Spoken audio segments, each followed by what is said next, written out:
Good evening. This is Maestro with the Dawn of War 2 Retribution Elite Modcast. Today we have a 1v1 on Ashes of Typhon. Our first player is going to be Uncle Rostam playing as the Chaos Lord, tanky melee hero that walks through cover and cannot be suppressed. His opponent is going to be PragmaticPotion. I rather like that name, and he is playing as the Inquisitor, Imperial Guard melee hero, focuses on spell casting and control, but can also become a melee tank with certain war gears. So then, I've got another 1v1 game. I rather enjoy just doing the single game 1v1 replay cast, so I'm doing it again. Went out of my way to try to find a different matchup, though, and I did actually have this sitting in my replay inbox. And it's one that I'm looking forward to casting. Chaos versus Imperial Guard. Historically, there have definitely been times when this matchup had been considered very difficult for the Imperial Guard. However, there are some things that I personally believe are rather strong for the Imperial Guard. More so in Tier 1. The Sentinel that we see moving out right here is definitely one of the assets for Imperial Guard in general, and I think particularly in this matchup. The way it works is it's a Tier 1 vehicle. It's the only Tier 1 vehicle, so you get the sustainability of being able to repair it out on the field. And because of that, it also just outtrades any fights that it will have against Tier 1 ranged squads. Also has this annoying thing that it can do right here. Sentinel can actually decap points, cannot cap them, but we see that this is pretty annoying right here, and Rostam can't actually do anything about it. He's doing damage to the Sentinel, but he can't actually get the Sentinel off the point, not just with the Chaos Lord by himself. Chaos Lord just doesn't do enough damage, and that's going to slow down Rostam's requisition income. Not only does he need to recap that point, but it was starting to mature up a little bit, and it's going to have to remature before it will start getting its full income again. That being said, although Rostam may have lost his requisition point down there, looks like he won a fight up here, and he's trying to make a generator bash happen out of this. One of his squads of heretics, though, already retreating off the field. Inquisitor is going to be retreating as well, so it doesn't look like too much of a generator bash is actually happening. I think more so just what he's going to be achieving right now is just buying time where PragmaticPotion is kind of pinned in his base and not going out and capturing up the rest of the map. Ideally, I feel like Rostam would want to get the contested victory point, and he's going to move the Chaos Lord up here, instead going to go for the economic disruption, kind of doing similar to what PragmaticPotion did, and he's going to get the decap on the requisition. And we see that this is giving PragmaticPotion 30 requisition income. When he recaptures it, it won't immediately give him that 30 requisition income. It will need to remature. So Sentinel's going to be moving back out, and of course the Sentinel has the synergy with the Guardsmen who provide the repairs to just give the Sentinel that sustainability. So generally speaking, in the early game, the Sentinel counters most, if not basically all, ranged units, at least when the Sentinel is just head-to-head against one ranged unit. The counter in the early game to the Sentinel is mostly just overwhelming range damage. So Orcs can kind of do that with double shooters that are fully upgraded. For Chaos, though, that's a lot harder. We only see a single Chaos Space Marine here, and even if it was a double Chaos Space Marine build, that wouldn't be putting quite as much of the overwhelming damage pressure on the Sentinel that like a double shooter build would for Orcs. Instead, we see the double Heretic build, which is generally more common in 1v1 games for Chaos. Double Chaos Space Marine, less common, more of a team game special. The double Heretic both giving you a cheaper opening that can let you get your Tier 1.5 unit out faster and get you controlling the map a little bit faster. So Raptors coming out onto the field is something that I think makes sense given the matchup. In other matchups, there are certain problems with going Raptors for Chaos in general, and it's something that makes them generally, in my personal opinion, the least overall desirable of the Chaos Tier 1.5 units, but they do certainly have their place. What they do here is obviously just all of the ranged units for PragmaticPotion are pretty easy jump targets. The Guardsmen, the heavy weapon team. Sentinel, not so much, and Sentinel also acts as a counter to the Raptor, so the Sentinel can, of course, stomp the Raptors when they jump in. However, that also means that the stomp would be on cooldown for the Heretics that are almost inevitably going to be following up behind the Raptors. That's also a big part of what Raptors do. You get that suppression, shut down the range damage of that squad, and that clears the way for heretics to get into melee, who otherwise can sometimes have a difficult time getting into melee at full strength with all of their health. Combi Flame are going to be up on the Chaos Lord, and I think that's a very expected purchase and upgrade. Generally, it's hard for melee commanders to get their full value against, in terms of just really getting into melee and getting a lot of uptime fighting in melee against the Imperial Guard because they have so many natural counters to it early on in the game. So a lot of times, the way to go is to actually just tech into range damage. So that's a big part of why the Combi Flamer just makes a lot of sense. It more than doubles the Chaos Lord's range damage, so he's just going to be putting a lot more pressure on the Guardsman as well as the Sentinel. Catachan Devils out here will use Shotgun Blast on the Guardsman. Catachan Devils need to go. I mean, yes, they do a lot of damage with their shotguns, but they're so low, they need to go here. And rather long build for Pragmatic Potion, going for the 5 squads. So pretty heavy investment. His Sentinel is also not really fighting. So that's... Although the Sentinel is exerting a lot of pressure on the map right now with all these decaps, I think it also explains a bit about why he's losing this fight. The Sentinel is... Although the Sentinel has that mobility that can allow it to be annoying and just go around the map in ways that sometimes it can almost be done with impunity if you manage it right. The Sentinel is also the core of the Imperial Guard Tier 1, and without that in kind of the main fighting force for Pragmatic Potion, I think he's going to be losing a lot of fights. However, he's had the better end of the victory points, and he's got a significant victory point lead, even though it feels like Rostam has been winning more of the fights. Rostam is also going to be in a better position. Well, he certainly is in a better position, at least in the sense that he has a full generator farm, but Pragmatic Potion actually keeping his power income fine and is able to get to Tier 2. He has actually started at first. Rostam is not actually too far behind, but he needs to press the button.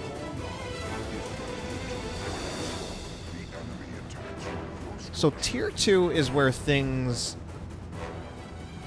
should actually get quite a bit rougher for the Imperial Guard. The Sentinel ceases to be as much of a threat as it would be in Tier 1, given the fact that you can put a mark on your Chaos Space Marines. Either one is actually quite strong. Tzeentch, generally a little bit simpler and safer, but Khorne can actually be quite effective in this matchup when used properly. What I didn't get to earlier on is what is problematic about the Raptors is that if we see a vehicle out of Pragmatic Potion, such as the Chimera, could also be a Bane Wolf, but the Chimera... Actually, you know, a Bane Wolf would not be that bad. It actually would not be that bad. I think he could actually get a lot of potential value out of a Bane Wolf, but the Chimera is generally the safer and usually better choice. But the problem with the Raptors is that they really make it very difficult for Chaos to transition into AV when you get to Tier 2. None of the baseline Tier 1 units for Chaos can upgrade to do anti-vehicle damage, except for maybe if you're counting Khorne Marines or even the very light damage from Tzeentch Chaos Space Marines, but I'm really more talking about something that can realistically put a lot of threat on a vehicle. Raptors can't do that at all either. They just don't have an upgrade for it. So a Havoc would be the better choice, and then obviously Noise Marines can too, although they're somewhat less ideal. So we're going to see the Chimera. It makes a lot of sense, and it's going to force a response from Rostam. So what would be a big problem for Rostam is if he went Bloodletters for whatever reason. It wouldn't actually be a good idea, and hopefully he knows that too. So I don't think we'll see Bloodletters out of him. I think it's more actually just a question of what is he going to get. A lot of times a Chaos Lord is looking to get a Blood Crusher, but I don't know if that's really going to be the best choice moving forward with what we have so far, with so many potential counters coming out of it. Uncle Rostam actually being slightly behind in tech. I'm almost tempted to say that I think he should just actually get a Havoc. Of course, he hasn't seen the Chimera yet, so there's not really a need to start it until he actually sees it. So he can afford to be a little bit more reactive, but now he sees it, and I honestly feel that he should probably just get a Havoc. Plague Marines, an option. Plague Marines can actually be out-repaired. Their damage can be out-repaired by Guardsmen repairing a Chimera, so that's a big part of why they're not so ideal. That being said, the Chimera taking more damage than it should from Heretics. Melee damage does do some very light damage, but generally speaking, most vehicles should be massively out-trading, given the fact that vehicles don't bleed. But they should just be inflicting losses there. No, I don't think that there are any Guardsmen. Yeah, no Guardsmen inside the Chimera, so there are definitely a lot of things that I would say I've seen out of Pragmatic Potion that are not exactly optimal so far. Hopefully that Guardsman squad will be getting into the Chimera to support it. Obviously, you want the repairs to be provided for the Chimera, and the Chimera also activates its side multi-lasers, or side las guns, when it has a Guardsman squad in it. Or I don't think it needs to be necessarily a Guardsman squad. Meanwhile, this Sentinel is just straight up tanking the Plague Marines damage. This Sentinel is going to go down. My God. 13 hit points. Just one more swing from these Bloodletters will do it. But I believe these are Bloodsack. Why did it stop moving? Okay, that was a very unnecessary Sentinel death in my opinion, but it also looks like the... Wow, Rostam actually losing quite a bit as well. Losing 2 Heretic squads. What is going on? So, and I mean, of course, I kind of talk in a way sometimes where I do kind of criticize things, kind of expecting perfect micro at times, not saying that I'm like, flaming our players, but I generally talk about what's supposed to happen, or how things should go. And that Sentinel should have been moving away from that Plague Marine squad a long, long time ago. I really don't think there was any good reason for why that Sentinel needed to die there. That being said, we're going to see predictable upgrade out of the Chaos Lord, Armor of the Inferno, granting the Let the Galaxy Burn ability. Definitely something that is quite powerful against Imperial Guard. In general, area of effect spells are very effective against the Imperial Guard, and this is a rather good one. So we are going to see the Khorne Marines. And we are going to see the Plague Marines as well. Rostam super low on victory points, though, here. He's going to get some Heretics. Yeah, I mean, it's pretty much an inevitability that he's going to need Heretics at some point. I mean, either he's going to get a Demon or eventually a vehicle, and he'll need to support it with Heretics. So, why the Khorne Marines? The Khorne Marines can actually put quite a bit of pressure on a Chimera, especially if it's also combined with a Plague Marine snare. So I think that's actually a decent combination.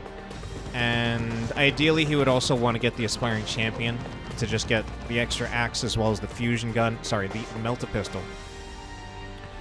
Ooh, and I don't like the Ogrins squad purchase either. I think the Khorne Marines can actually do quite well against that. Ogrins, though, he does still have to be concerned about getting the Bonehead Leader. In that case, they can activate their charge and disrupt the Khorne Marines.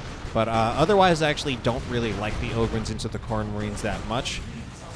The Ogrins will have the advantage when they have their charge ready, but don't really have the advantage if he can kind of bait out that cooldown and then engage at a better time.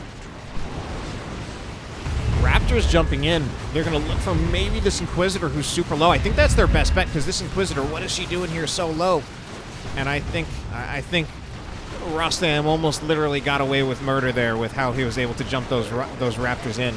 He loses one Raptor model for it, which overall I would say it's worth it. One Raptor model going to be costing quite a bit less than reviving the Inquisitor. However, Pragmatic Potion will complete a Generator Bash here. What is nice about the Ogrins is just the fact that it's an extra unit, and Pragmatic Potion has not suffered as many losses as Rostam. So he does just have a bigger army than him. The Ogrins could also tempt Rostam into doing a war gear switch and going for the Maul for the Chaos Lord as a way of countering the Ogrins. And that's also something that would actually very much nullify any advantage that the Ogrins could possibly have over the Khorne Marines. If you can use the Sweeping Doom, stun the Ogrins, then the Khorne Marines can actually just go to town on the Ogrins. Ogrins kind of just trying to flank behind here. The Chaos Force is just not really having it. However, the Khorne Marines, one hit point, or not one hit point, one model. Raptors jump in though, but how much do they really want this fight? I think they're going to do okay. They'll probably lose a model or two. Oh my god, actually, this might be really, really bad. He needs like a Doom Blast to save them. Yeah. Okay. These Ogrins actually doing pretty well.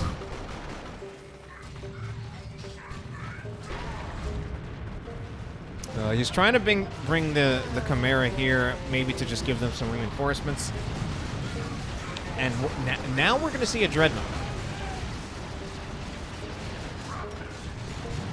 Dreadnought is able to get another kill on the Ogrin squad, so that's going to be a lot of reinforcement cost for PragmaticPotion, and he's actually, as we can see, he is pretty much empty in terms of his requisition income, which is sometimes the case when you are running the Chimera with the Guardsmen supporting it, as you just continually reinforce the Guardsmen. Although Guardsmen are cheap, very cheap, the cheapest unit per model in the game with upgrades. Eventually, if you keep on just spending the money, you are going to run out. Nevertheless, it is a very powerful combination. Khorne Marines have now been upgraded with an aspiring champion. So I think the Khorne Marines, they can do well against the Chimera. They can do well against the Ogrins. Part of what can also work about them against the Chimera is that if the Guardsmen actually just get out of the Chimera, then the Khorne Marines will just engage the Guardsmen and will rip them apart. But where is the Plague Marine squad? This Chimera will not be caught at the moment. Rostam is kind of chasing after it. I don't know if I like the... Yeah, I don't know if I like the raw approach by the Khorne Marines there. I think it should have been, like, ideally, he wanted to at least wait until the Plague Marines are there. That being said, oh no, was there friendly fire from the heavy weapon team on the Chimera? Because the Chimera is now screwed. Yeah, I think there might have been some friendly fire by the heavy weapon team. Because the Chimera lost health a lot faster than I was expecting it to. And it is actually possible for las cannons to friendly fire vehicles. And meanwhile, we also saw that the Chaos Dreadnought did not really take much damage. It's taken very minimal damage, so I don't think it ever got hit by the las cannon. And if so, that's super unfortunate for PragmaticPotion, and I mean, it's looking really unfortunate for him right now. But something's coming in. These are going to be Stormtroopers. Stormtroopers. Ogrin's going to get wiped there. The Stormtroopers, unfortunately, just standing there, and they're going to get engaged by the Chaos Dreadnought right away. That's rather unfortunate, because oh no. Yeah, oh no, that actually hurts so much, because, wow, he calls them in and loses 3 models. PragmaticPotion definitely dropping his micro a little bit, because he definitely called in that Stormtrooper squad with the intention of upgrading them to the anti-armor kit. It's already here. Inquisitors is going to go down again to actually try to go for the Dreadnought. Meanwhile, the Dreadnought managed to participate in so many kills there that it's all the way up to level 3. Now, it'll be interesting to see if maybe we see an upgrade on this Dreadnought. Right now, it is running vanilla, and in its vanilla form, that is its most versatile, where you get reliable anti-infantry damage, reliable anti-vehicle damage, but it's not really particularly outstanding in either regard. But it still just works for what it is, because it is vehicle armor. And just as a result, it's going to outtrade. There it did more than outtrade. It just got kills. So PragmaticPotion is now in a losing position composition. His army just cannot effectively fight what Rostam has. It just can't. So what he does have are the victory points, which means he has the luxury of time. Unfortunately for him, he's about to lose his power farm, or is that even really that unfortunate? Seems like he's got plenty of power stored up, and it's mostly requisition that he's been struggling with a little bit more. He's going to upgrade to tier 3, which it's a little bit of a rough situation as you're losing your power farm, but he's got enough power stockpiled that I don't think it will be too bad. And I think he also needs to because he's playing his Imperial Guard. And I don't think he wants to be stuck in tier 2 as Imperial Guard. Meanwhile, these Guardsmen, yeah, I think he kind of just needs to concede the map for the moment. It's going to be a little while before Pragmatic Potion really starts coming back into this. But he's doing a lot of map control in the process, so it has in general felt like Rostam has had the better end of fights in this game, but the map control has not been in his favor for much of it, so he's still behind by over 200 victory points. And this I don't really agree with. I mean, the Guardsmen just right here, I guess, okay, they did bleed a model just because Rostam clearly had his attention elsewhere, like somewhere around the map. So the Raptors did not jump in right away or back off right away, and they actually lost a model there. And that one Raptor model is actually going to cost more than all the reinforcement cost of the Guardsmen. Okay, we're going to have some blood sacrifice bloodletters to try to help turn this fight against the Catachan Devils, but the Heretics getting super low there. Catachan Devils, though, also need to be pretty careful. They're trying to finish off that kill, but I think the Aspiring Champion just has too much health. So double cap for Rostam now, going to start ticking the victory points back in his favor again. Pragmatic Potion actually not that far off from being able to get a Lehman Russ. Perhaps more importantly, no, not more importantly, but just kind of a note of something that he has. He has a rocket run ready, and he can use that whenever he wants. So he could use that now. Actually, it doesn't really look like he has a good opportunity for it. There's going to be another Let the Galaxy Burn. Yeah, it'll probably be a while before he actually has a good opportunity for the rocket run. I think what he should probably look for at this point would be get out the Lehman Russ, and at this point, I think it's almost guaranteed to be a Lehman Russ. Get out the Lehman Russ, and then find a fight against Rostam, and then in the middle of the fight, throw down the rocket run. And he really wants to be looking at hitting multiple squads with it.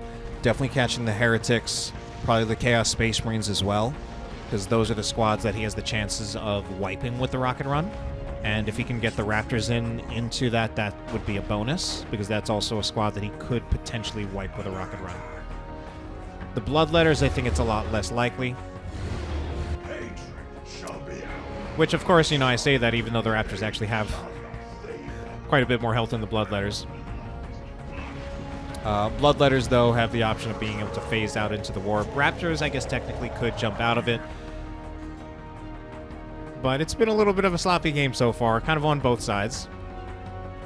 I think if Pragmatic Potion uses a rocket run, I think Rostam's units are going to get hit. So it wouldn't be bad to actually catch the Bloodletters in there, too.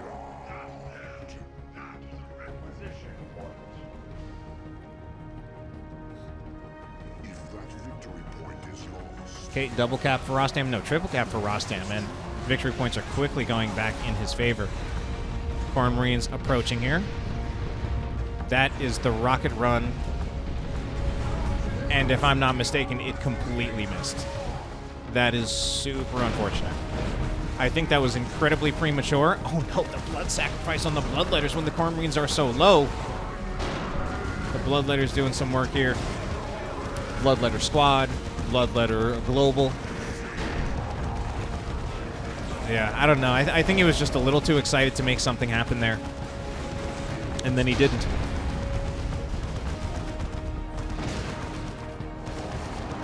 All right, victory points have actually pretty much been evened up.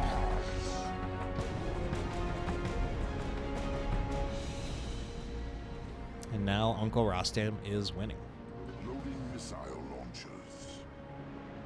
So, yeah, I mean, the Lehman Russ is really just what Pragmatic Potion needed. He's going for the Executioner.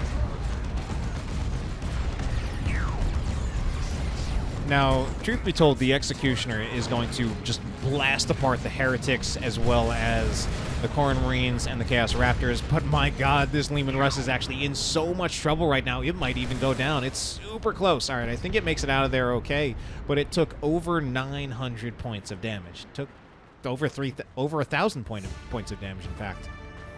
Kind of just walked into the level 3 Plague Marines and the level 4 Chaos Dreadnought that just upgraded to the Mark of Tzeentch. And this Mark of Tzeentch actually does plenty of damage. Even though it's a tier 2 unit, the anti-vehicle damage that it does is very high. 60 explosive damage per missile. I don't remember what that calculates to as DPS, but first of all, I'm actually pretty sure that it's better than an autocannon Predator. Yeah, so he's just going to go in. Rostam is going in with this fight. The Leman Russ does have double repairs, though, from the Guardsmen, so I'm actually liking how this is going, except for the fact that now we have Let the Galaxy Burn on the Guardsmen, and that might be too much for the Guardsmen. They're still providing repairs to the Leman Russ. There's not enough damage going onto this Dreadnought. This might be the end of the game here, because the squads are going down, the Leman Russ is dead, and I'm pretty sure that is pretty much going to be the game for Rostam. That was just the game-deciding engagement right there. That's the concede from Pragmatic Potion, and that will be the win in favor of Rostam. Hope you enjoyed it, and have a good night.